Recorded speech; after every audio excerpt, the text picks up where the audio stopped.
Hello everyone, welcome back to my channel. तो आज मैं आपके साथ शेयर करने वाली हूँ अपनी प्रेगनेंसी सीरीज़ का पार्ट 3, जिसमें मैं आपके साथ शेयर करूँगी अपने थर्ड ट्राइमेस्टर के बारे में कि जो लास्ट 3 महीने थे मेरी प्रेगनेंसी के वो कैसे बीते, मुझे क्या क्या प्रॉब्लम्स हुई, क्या क्या चीज़ें मैंने एक्सपीरियंस करी और बहुत कुछ।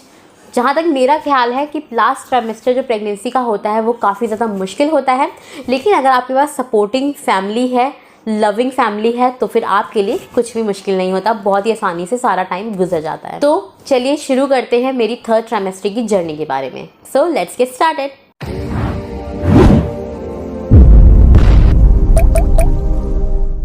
तो जब मेरा थर्ड ट्राइमेस्टर स्टार्ट हुआ 7 मंथ ऑफ माई प्रेगनेंसी, तो मेरी थोड़ी सी प्रॉब्लम्स और ज़्यादा शुरू हो गई। जैसा कि मैंने आपको ऑलरेडी बताया था अपने सेकेंड ट्राइमेस्टर में कि मुझे लेग एक की प्रॉब्लम थी, पैर में दर्द था मेरे साइड में।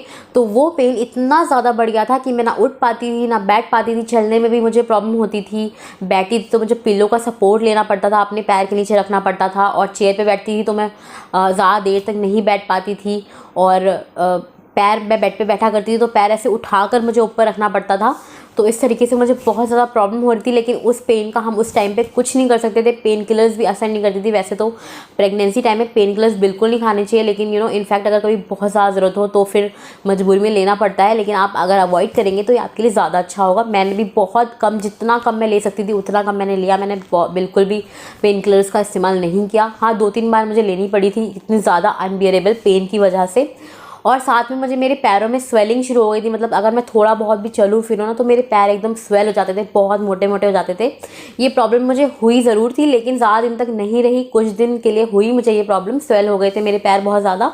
बट उसके बाद ना धीरे धीरे अपने आप से नॉर्मल हो गए। स्वेलिंग मुझे इतनी नहीं आई। कई लोगों को बहुत ज़्यादा स्वेलिंग आती है, एंड तक रहती है, और उनकी जाती ही नहीं है स्वेलिंग जब तक उनकी डिलीवरी नहीं जाती। लेकिन ऐसा नहीं था, मेरी स्वेलिंग आई ज़रूर थी लेकिन वो चली गई थी। अब मेरे पैर का दर्द ऑलमोस्ट ठीक हो गया है, क्योंकि अब मेरा बेबी 3 मंथ्स का हो चुका है। तो मेरा सिजेरियन सेक्शन हुआ था, तो जैसे ही मेरा सिजेरियन हुआ उसके बाद से वो पेन मतलब एकदम से गायब सा हो गया। उससे पहले तो बहुत ज़्यादा दर्द था, बट वो गायब सा हो गया। बट ऐसा नहीं था कि वो बिल्कुल एकदम से चला गया, नहीं। वो जब जैसे कि मैं घर पे आई डिस्चार्ज होकर, तो वो पेन मुझे होता था, अभी भी वो मुझे होता है, लेकिन बहुत कम, ना के बराबर, हल्का फुल्का रह गया है।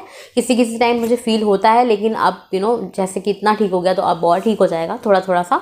तो उस तरीके से मेरे उस पेन से मुझे छुटकारा मिल गया। That's why I am so happy, क्योंकि वो बहुत ज़्यादा खतरनाक वाला पेन था। लेकिन जब कोई चीज़ होती है ना, प्रॉब्लम बहुत ज़्यादा दिन के लिए होती है, तो उससे हम बहुत परेशान हो जाते हैं। तो मैं बहुत परेशान हो गई थी, इतनी लेग की एक्सरसाइज वगैरह करी, सब कुछ किया, लेकिन कुछ काम नहीं किया। तो बस यही डॉक्टर ने मुझे बोला कि आपका ये डिलीवरी के बाद ही पेन जाएगा।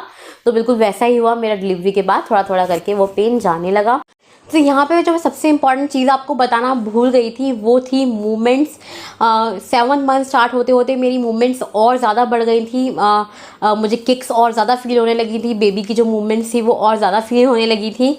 और धीरे धीरे वो मूवमेंट्स जितनी स्पीड से बढ़ी थी वो धीरे धीरे कम भी होने लगी। लाइक 8 मंथ ख़त्म होते होते वो मूवमेंट्स काफ़ी ज़्यादा स्लो हो गई थी, क्योंकि हमारा जो बेबी बम होता है उसमें जगह बहुत ज़्यादा कम बचती है। काफ़ी ज़्यादा एक्सपैंड हो चुका होता है, बेबी काफ़ी बड़ा हो चुका होता है, बेबी की ग्रोथ हो चुकी होती है। 8 मंथ ख़त्म होते होते 9 मंथ स्टार्ट होते होते तो हमारी मूवमेंट्स काफ़ी ज़्यादा कम हो जाती है। तो उसकी वजह से हमें टेंशन लेने की बिल्कुल भी ज़रूरत नहीं होती कि मूवमेंट्स कम क्यों हो गई। बस हाँ, ये चेक हमें रखना होता है कि बेबी मूव करता रहे, बेबी मतलब बिल्कुल मूवमेंट्स ख़त्म नहीं होनी चाहिए। उसके बाद मैंने 7th मंथ में ही अपने डॉक्टर के पास फिर से विज़िट किया। वो एवरी मंथ मुझे बुलाया करते थे। तो डॉक्टर के पास जाने का टाइम हुआ तो मैं उनके पास गई। तो मेरा बीपी ऑलवेज़ हमारा वेट और बीपी चेक होता है जब भी हम जाते हैं रेगुलर चेकअप के लिए डॉक्टर के पास। तो मेरा बीपी उन्होंने चेक किया, तो उन्होंने मुझे बोला कि आपका बीपी थोड़ा सा बढ़ा हुआ है, आपको अपने बीपी पे काउंट रखना पड़ेगा, चेक रखना पड़ेगा कि आपका बीपी कहीं बढ़ तो नहीं गया है। क्योंकि कई बार होता है प्रेगनेंसी में कई लोगों के थायराइड बढ़ जाता है, कई लोगों का बीपी बढ़ जाता है, कई लोगों का शुगर बढ़ जाता है। तो इस तरीके की प्रॉब्लम्स बहुत सारे लोगों को होती है, तो उनको इस चीज़ पे चेक रखना था। तो वो बोल रहे थे अगर आपका बीपी ज़्यादा बढ़ गया तो हमें उसके लिए इंजेक्शन भी देने पड़ सकते हैं, तो आपको इस चीज़ पे बहुत ज़्यादा ध्यान रखना है। तो मैंने अपने लिए बीपी के लिए एक छोटी सी जो रिस्ट वाली वॉच टाइप होती है बीपी के लिए, वो मैंने ऑर्डर किया अपने लिए, क्योंकि मुझे उसके लिए चेक रखना था। तो डॉक्टर ने बोला मुझे एवरी मॉर्निंग एंड इवनिंग 7 दिन तक आपको सुबह शाम अपना बीपी चेक करना है और मुझे उसका पूरा चार्ट बनाकर सेंड करना है। तो हमें देखना है कि आपका बीपी कहीं बढ़ तो नहीं रहा है, फ्लक्चुएट तो नहीं कर रहा है, वो बहुत ज़्यादा रिस्की होता है प्रेगनेंसी के लिए, और उसमें कई बार डिलीवरी में प्रॉब्लम भी आती है। तो इस वजह से बहुत ज़्यादा ध्यान रखना पड़ा। तो मैंने सुबह शाम एवरी टाइम मैं चेक करा करती थी। रमज़ान चल रहे थे उस टाइम पे, तो रोज़े वगैरह भी होते थे, तो मैं सुबह शाम अपना चेक करती थी बीपी। तो ऑलमोस्ट मेरा बीपी ठीक आया था। मैंने चार्ट उनको सेंड किया तो उन्होंने बोला no BP is all right, तो बीपी की कोई टेंशन नहीं। लेकिन ऐसा नहीं है कि आपको चेक नहीं करना है, आपको बीच में हफ्ते में 1 या 2 बार आप अपना बीपी चेक करते रहिए बीच बीच में, ताकि ऐसा ना हो कि बीपी एकदम से बढ़ जाए तो हमें पता भी ना चले। तो उसके बाद नेक्स्ट विजिट के लिए डॉक्टर ने मुझे 15 दिन के बाद बुलाया था, क्योंकि लास्ट जब टाइम चल रहा होता है लास्ट 1-2 महीने में, तो हमें जल्दी जल्दी 15-15 दिन के गैप में बुलाते हैं रेगुलर फॉलोअप्स के लिए, ताकि कोई प्रॉब्लम वगैरह तो नहीं जनरेट हो रही है इस तरीके से। तो मैं उनसे नहीं मिल पाई थी अपनी अगली विजिट में, क्योंकि उनको कोरोना हो गया था, कोविड हो गया था और वो क्वारंटाइन थी। तो उन्होंने फ़ोन पर ही मुझे फॉलोअप किया। तो लास्ट टाइम जब उन्होंने मेरा रिपोर्ट देखी थी तो उसमें शुगर थोड़ा सा बढ़ा हुआ आया था, तो उन्होंने मुझे फिर से एक बार बोला कि आप एक बार फास्टिंग एंड पीपी दोनों, मतलब शुगर के जो टेस्ट होते हैं ब्रेकफास्ट से पहले और बाद वाला, वो आप करवा लीजिए, ताकि हमको पता लग जाए कि मतलब कोई प्रॉब्लम तो नहीं है। तो फिर मैंने वो टेस्ट करा लिया था। उसके फिर 15 डेज़ के बाद ईद आ गई थी। ईद के बाद जब मैं उनसे मिलने गई तो मैंने उनको मतलब अपनी रिपोर्ट्स भी दिखाई, तो उन्होंने बोला आपका शुगर बढ़ा हुआ आ रहा है, तो इस पर हमें बहुत ज़्यादा काउंट रखने की ज़रूरत है। आपको अपने 3 दिन का चार्ट बनाइए, ठीक है।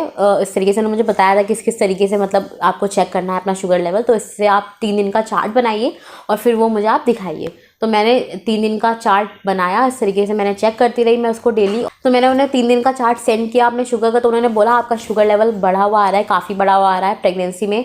ये बिल्कुल भी नहीं होना चाहिए, क्योंकि इससे हमें कई बार प्रॉब्लम आ जाती है डिलीवरी में, या फिर कई बार जल्दी हमें जो शुगर वाले बच्चे होते हैं उनको शुगर हो जाती है, मतलब प्रेगनेंसी में मदर्स को, तो उनको हमें जल्दी से डिलीवर करना पड़ता है। ज़्यादा देर तक हम उनको नहीं रख सकते हैं, तो उसके लिए हमें सिजेरियन भी करना पड़ सकता है। तो और उन्होंने एक चीज़ और बोला कि आपका जो बेबी का वेट है, उन्होंने मुझे चेक किया तो बेबी का वेट आपका मुझे काफ़ी बढ़ा हुआ लग रहा है, तो आपको उस चीज़ पे बहुत ज़्यादा ध्यान देने की ज़रूरत है। आप थोड़ा सा नॉर्मल खाइए, ज़्यादा हैवी मत खाइए, बिल्कुल सिंपल खाइए। ऐसा कुछ भी नहीं है कि आपको एक्स्ट्रा खाना है या कुछ भी मतलब एक्स्ट्रा चीज़ें खानी है, ऐसा बिल्कुल भी नहीं है। नॉर्मल खाना है आपको। मतलब मुझे ऐसा लगा था कि मैं पहली बंदी हूँ शायद जिसको प्रेगनेंसी के लास्ट टाइम ये बोला जा रहा है कि आपको नॉर्मल खाना है। प्रेगनेंसी को लेकर ना एक बहुत बड़ा सा मिथ है हमारी इंडियन फैमिलीज़ के दिमाग में कि जब बंदा प्रेग्नेंट होता है तो मतलब उसे हर चीज़ जितना वो खा सकता है, मतलब उसे एक इंसान का नहीं 2 इंसान का खाना खाना चाहिए, जितना वो खाता है उससे उसे डबल खाना चाहिए। लेकिन ऐसा बिल्कुल भी नहीं है। बिल्कुल नॉर्मल आपको प्रेगनेंसी टाइम में भी खाना चाहिए। अच्छा हेल्दी फूड खाएं आप, मतलब ये सिलेक्टिव चीज़ें होनी चाहिए कि आपको मतलब क्या क्या मतलब हेल्थ के लिए ज़रूरी है वो सारी चीज़ें खानी चाहिए। फ्रूट्स लेने चाहिए, थोड़े से हल्के फुल्के से ड्राई फ्रूट्स लेने चाहिए, और अपनी डाइट में ना हेल्दी चीज़ें ऐड करनी चाहिए, जूस, कोकोनट वाटर, इस तरह की चीज़ें आपको ऐड करनी चाहिए। लेकिन इसका मतलब ये बिल्कुल भी नहीं है कि आप लोग बहुत ज़्यादा खाएँ, आपको डबल 2 लोगों का खाना खाना है, ऐसा बिल्कुल भी नहीं है। ये बहुत बड़ा मिथ है। मुझे भी पहले ऐसा ही लगता था कि नहीं बहुत 2 लोगों का खाना है, बहुत ज़्यादा खाना है, ऐसा बिल्कुल भी नहीं है। आप नॉर्मल खाना खाइए, क्योंकि अगर आप ओवर ईटिंग करेंगे तो इससे बेबी पे बहुत ज़्यादा इफेक्ट पड़ेगा। आप हेल्दी ज़रूर खाइए, लेकिन ओवर ईटिंग मत कीजिए। जितना आपको ज़रूरत है, जितना आपको रिक्वायरमेंट है, चाहे वो पतले हों चाहे वो मोटे, इससे कोई मैटर नहीं करता कि मोटे लोगों को कम खाना चाहिए या पतले लोगों को ज़्यादा खाना चाहिए, ऐसा नहीं होता है। जितना रिक्वायरमेंट है बॉडी की, जितनी रिक्वायर्ड है उतना ही आप खाएँ। तो मेरे डॉक्टर ने मुझे ये बात समझाई और मुझे ये बात काफ़ी अच्छे से समझ आ गई। और एक और सबसे बड़ी प्रॉब्लम जो मेरे 3rd ट्राइमेस्टर में मुझे हुई वो थी नींद ना आने की प्रॉब्लम। ये तो बहुत ही बड़ी प्रॉब्लम थी मेरे लिए। मतलब सब कुछ अच्छे से निकल गया, रमज़ान थे वो भी निकल गए, ईद थी वो भी अच्छे से हो गई। उसके बाद मुझे ये प्रॉब्लम शुरू हुई, मतलब मुझे रात में नींद ही नहीं आती थी। मुझे एक्चुअली रात में क्या, मुझे दिन में भी नींद नहीं आती थी, मुझे नींद आना ही बंद हो गई थी। पहले तो मुझे चलो स्टार्टिंग में ऐसा हुआ, धीरे धीरे नींद आना कम हो गई, मतलब 2-3 घंटे 4-5 घंटे इस तरीके से नींद आती थी। चलो कोई बात नहीं, ज़्यादा नींद नहीं आ रही है, थोड़ी आ रही है, लेकिन एटलीस्ट आ तो रही है। फिर धीरे धीरे 2-4-5 दिनों में ऐसा हुआ कि मुझे बिल्कुल नींद आना ही बंद हो गई। ना मैं रात में सो पाती थी, ना मैं दिन में सो पाती थी। मेरा शुगर लेवल बहुत ज़्यादा हाई हो गया था, उसकी वजह से मुझे इतनी गर्मी लगती थी। मैं फुल स्पीड में AC को चला कर सोती थी, लेकिन उसके बाद भी मुझे ऐसा लगता था कि मतलब कोई प्रॉब्लम है AC में, AC ख़राब हो गया, AC तो कूल ही नहीं कर रहा। मैं बार बार ये बोलती थी अपने हस्बैंड को कि AC कूल नहीं कर रहा है, दिखाओ क्या प्रॉब्लम है AC में। और बिल्कुल कूल नहीं कर रहा। मैं फुल पे AC चलाती थी, मुझे इतनी ज़्यादा गर्मी लगती थी, और मैं रात में सब सो जाते थे और मैं घर में ऐसे भटकती रहती थी, बिल्कुल भटकती आत्मा की तरह मेरी हालत हो गई थी। मुझे बिल्कुल बिल्कुल बिल्कुल भी नींद नहीं आती थी। थैंकफुली मेरे जो मामा है वो होम्योपैथिक के डॉक्टर हैं, तो उन्होंने मुझे एक ड्रॉप रिकमेंड किया था, जो कि मतलब इस स्टेज में ज़्यादा प्रॉब्लम नहीं देता है प्रेगनेंसी में, मतलब उसकी कोई साइड इफ़ेक्ट नहीं थी, वो बिना साइड इफ़ेक्ट का था। तो आप तो उन्होंने बोला मुझे लो तो उससे आपको नींद आ जाएगी। तो मैंने वो लिया, तो थैंकफुली उसकी वजह से मुझे 2-3 घंटे नींद आती थी, लेकिन उससे ज़्यादा नहीं आती थी। उसकी वजह से मैं बहुत ज़्यादा प्रॉब्लम फ़ील करती थी। इतनी मुझे प्रॉब्लम होती थी, ना दिन में सोती थी ना मैं रात में सोती थी। सुबह होते ही मैं अपने कज़न्स वगैरह को फ़ोन करके परेशान करने लगती थी। वो तो रात में ऐसा हो गया था कि उन्होंने अपना फ़ोन जो है साइलेंट पे लगाकर सोना शुरू कर दिया कि सुबह होते ही फ़ोन कर देगी ये और पकाएगी हमें खुद नहीं सो रही और हमें भी नहीं सोने देगी। तो इस तरीके से हो गया था मुझे। और डॉक्टर ने बोला आपका शुगर बहुत ज़्यादा बढ़ा हुआ आ रहा है, तो आपको उसको कंट्रोल करना है। उसके लिए डॉक्टर ने मुझे मेडिसिन भी दी थी। मैंने उनको शुगर चार्ट सेंड किया, तो उन्होंने मुझे उसके लिए मेडिसिन दी, तो मैं उसको मेडिसिन लेती थी। उसके बाद भी मेरा शुगर लेवल जो है थोड़ा सा बैलेंस हो गया था, लेकिन पूरी तरीके से कंट्रोल नहीं हुआ था। और उसके आगे की जर्नी बहुत ज़्यादा ट्विस्टेड है और बहुत ज़्यादा इंटरेस्टेड है, जो कि मैं आपको इस वीडियो में नहीं बताने वाली हूँ। डिलीवरी से पहले मुझे किन किन चीज़ों का सामना करना पड़ा, किस तरीके से मेरी डिलीवरी हुई, वो सारी स्टोरी मैं आपको ज़रूर बताऊंगी, लेकिन अगली वीडियो में। तो आपको उसके लिए मेरी सीरीज़ की 4th वीडियो आने का वेट करना पड़ेगा।